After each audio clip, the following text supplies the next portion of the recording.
শর্মিষ্ঠা। নমস্কার দিদি, আমি হুগলি জেলার খানপুর গ্রাম থেকে এসেছি। আমার বিবাহিত জীবন 25 বছরের, পছন্দ করেই বিয়ে, কিন্তু বিবাহিত জীবন আমার ঠিক মতো সুখের হয়নি। আমি 3 সন্তানের মা, কিন্তু বর্তমানে কেউ পৃথিবীতে নেই। যার জন্য আমি পেশা হিসেবে বেছে নিয়েছিলাম প্রথম রাখি তৈরি করাতাম একটা জায়গায় নিজে কাজ করে। এখন গ্রামের আরও মেয়ে বউদের নিয়ে আমি কাজটা করি, আর তার পাশাপাশি আমি একটা শাড়ির দোকানও চালাই।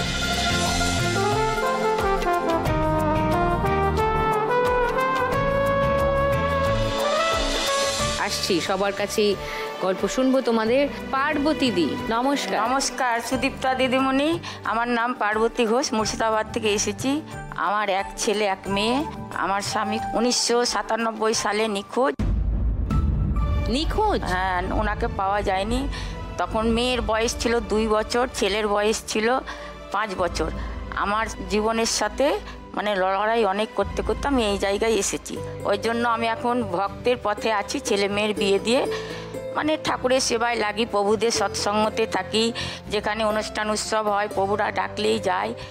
আমি এই নিয়েই থাকি, আর কিছু পুজোর জিনিস কিনা বেচা করি, যাদের ভালো লাগে নেয়। আপনার জন্য আমি একটা গিফট এনেছি, দিব। ও আচ্ছা, নিশ্চয়ই নিশ্চয়ই। ফার্স্ট রাউন্ডের কোন খেলা পছন্দ পার্বতী দি? খুন্তি দিয়ে। খুন্তি পছন্দ, মানে টাকার রান্না করেছি তো একদিন, ওই জন্য খুন্তি দিয়ে। খুন্তির খেলা পছন্দ, মানে টাকার খনি পছন্দ। হ্যাঁ। আর শর্মিষ্ঠার? আমি স্বপ্নেই দেখেছি টাকা মানে খনি থেকে তুলছি।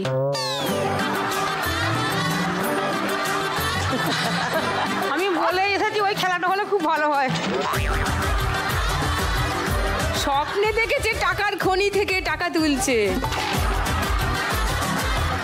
শুনেছি মানে টাকা ছাপানো যায় কথায় কথায়, বলে টাকা কি ছেপে দেবো, মানে এটা বাস্তবে আমি সান বাংলাকে ধন্যবাদ যে টাকার খনি থেকে তোলা যায়। টাকার খনি থেকে তোলা যায়, টাকার গদিতে বসা যায়, হ্যাঁ, টাকা ছেপে নিজে টাকা তৈরি করে নেওয়া যায়। নোট তো হাতে পাই না যে আমরা সেটা যে ছাপ মারবো, সে ক্ষমতা নেই। পাই তো হাতে পাবে অনেক নোট, আজকে নোট উঠবে আর সেই উড়ন্ত টাকা ধরতে হবে। ওকে, 4 জনকে নিয়ে খেলবো ফার্স্ট রাউন্ডের আজকের খেলা টাকা ওড়ে দেখো ধরে।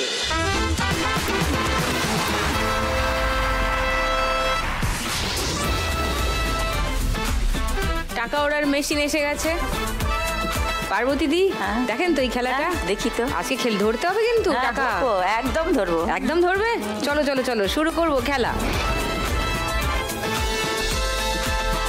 1 মিনিটের মধ্যে যে যতটা টাকা ধরতে পারে, এইটুকুই খেলা।